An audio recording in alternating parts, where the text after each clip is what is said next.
Good morning and welcome to our Wednesday morning Word and Worship. I'm Greg Wilcox with Mission and Integration. Any introductions or announcements today? There's stuff on many of your tables, and if you get hungry during this little devotion or you feel like your feet are cold, feel free to eat one of those snacks or put some socks on your feet. We'll get to that right at the end. But if you feel like you have the munchies, help yourself in the meantime. The text I'm using is one that I preached on last weekend. I was up in northern Minnesota, and it wasn't the usual gospel text that was shared by many churches, the usual pericope. It's one they were doing. It's out of John 6, and it's Jesus, one of the stories of Jesus feeding the 5,000. I'm not going to read the whole thing because we don't have time. But I am going to read a little bit, and then I have a warm-up question for you, and then a few thoughts. Jason was just up here. He told me that he wasn't hearing the piano feed, and he wasn't sure he's going to be able to advance the slides correctly for the hymn. So if you really want to sing and want to be sure you can sing the whole hymn at the end, you'll want to get a red hymnal in the meantime. Anyway, from John 6. When he, Jesus, looked up and saw a large crowd coming toward him, Jesus said to Philip, "Where are we to buy bread for these people to eat?" He said this to test him, for he himself knew what he was going to do. Philip answered him, 6 months' wages would not buy enough bread for each of them to get a little. One of his disciples, Andrew, Simon Peter's brother, said to him, "There's a boy here who has 5 barley loaves and 2 fish, but what are they among so many?" The rest of the story is Jesus takes those 5 barley loaves and 2 fish, and he feeds the 5,000 people, and there are 12 baskets left over. But the little warm-up question that I have for you today is, what do you usually do when you encounter a person standing at a stoplight or some other public place holding a sign, "I'm hungry, can you help me?" Would you just talk to each other? What do you usually do when you see someone like that at a stoplight or some other public place in front of a store? How do you respond?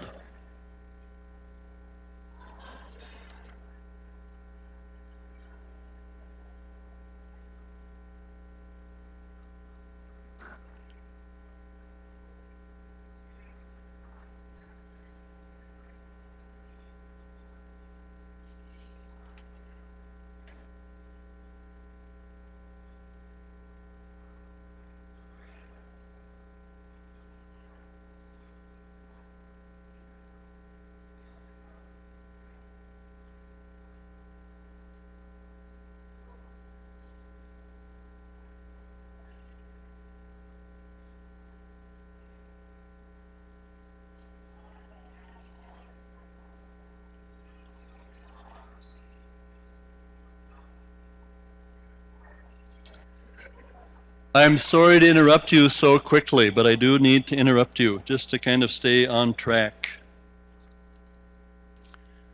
I don't know, those of you who shared what you were able to share with each other, if most of you usually say, "How can I help? What can I do?" Or if you come up with some excuse, "I'd like to help, but I don't have the time, I don't have the energy, I don't have enough money, I don't know what I could do, I don't want to get involved," you fill in the blank. Sometimes I feel like when I encounter someone like that, it's a test, like our gospel lesson today, Jesus testing Philip and/or Andrew, and I'm guessing the rest of the disciples too. And I wonder sometimes, depending on how I respond, if Jesus waiting and watching somewhere is saddened or gladdened by how I respond to another in need. My wife Gail and I were going into town, into St. Paul, last week to meet friends at W.A. Frost, a nice restaurant in the Cathedral District of St. Paul. And we'd driven in from our lake place and came in off the interstate onto the off-ramp, and I could see immediately on the off-ramp that there was someone standing up ahead holding a sign. And I suspected right away that they weren't stock tips that he was offering there at the stoplight.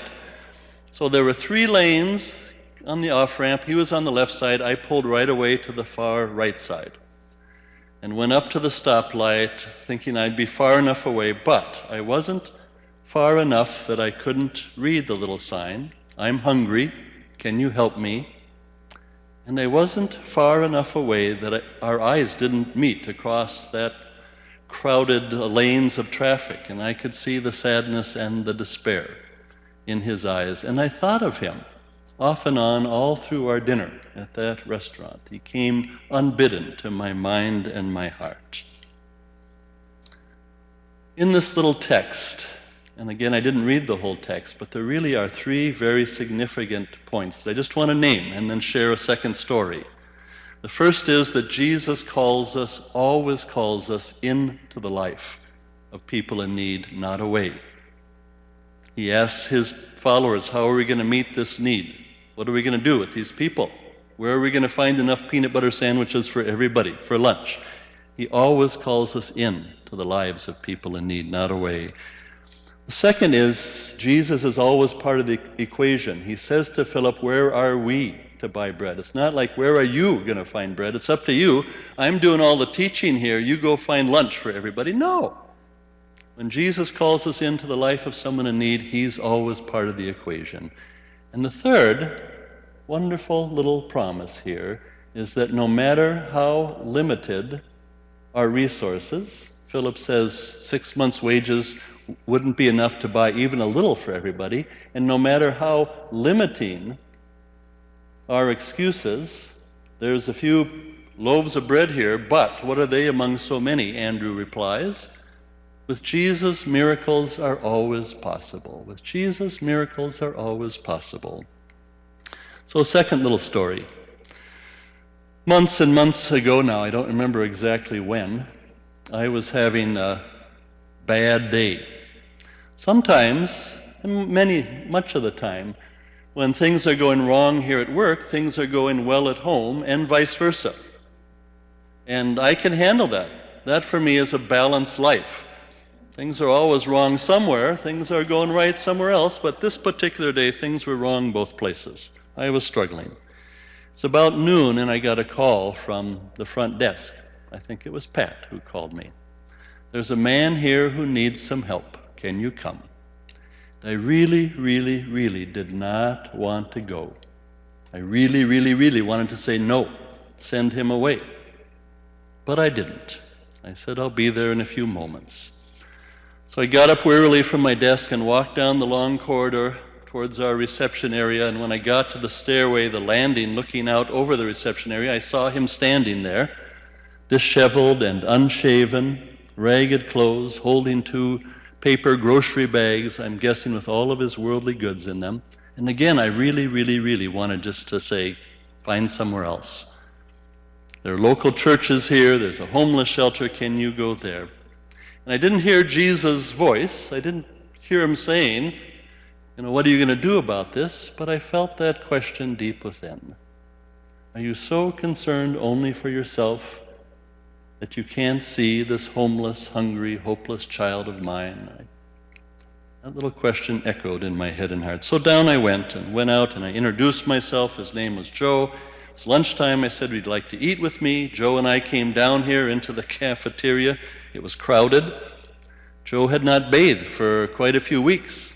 And so people gave us a wide berth. We got to the front of the line very quickly. One of the perks of eating with Joe that day. He and I sat out at one of these tables and he poured out his story. He'd lost his job, his wife had divorced him, broken dreams and faded hopes, and I listened as carefully and prayerfully as I could. When we were done, I took him to a local hotel and paid for a night's stay, and then I said, can we pray together? And we sat in the little lobby there, bowed our heads, and as we prayed, what happened to me then is what has happened very often before. I felt a sudden, profound sense of gratitude and wonder that Jesus could use me, even me, with all of my excuses and my oh so poor faith, to touch this poor man's life and make some difference.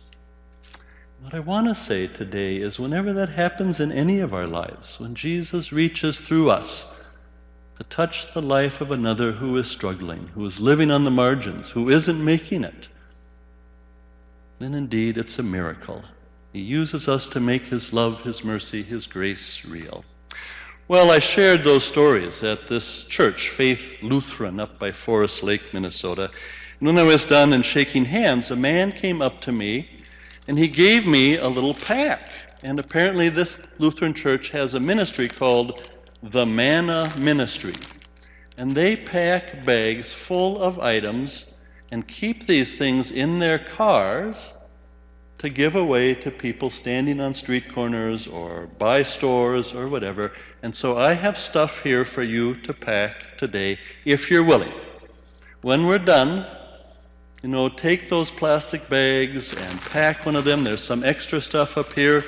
Take a bag or two with you just to have on hand for the next time you meet someone standing looking for some help. So that's an invitation for when we're done. We're almost out of time. I do want to do our prayer and then sing our song 712 is the song we'll sing, Lord, Whose Love in Humble Service. Off of our list today, we're praying for the employees and those we serve in Thief River Falls and Tracy, Minnesota. The department we're praying for is health information, family and friends who are struggling with addiction, private prayer requests in our basket.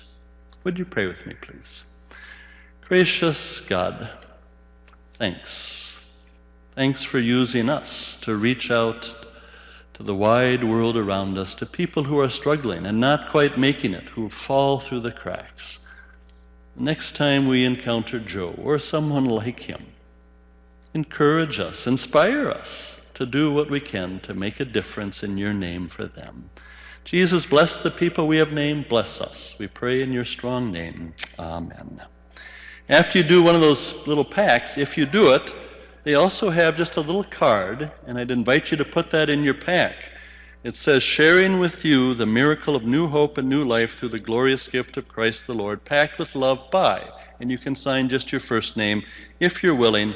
Put it in the pack and hang on to it for the next time you meet someone in need. So, we'll sing, let's sing verse 1 and, let's sing all 4 verses. We still have a couple minutes of Lord, Whose Love in Humble Service. Thanks to Mary and Sharon for playing today. All 4 verses, 7:12.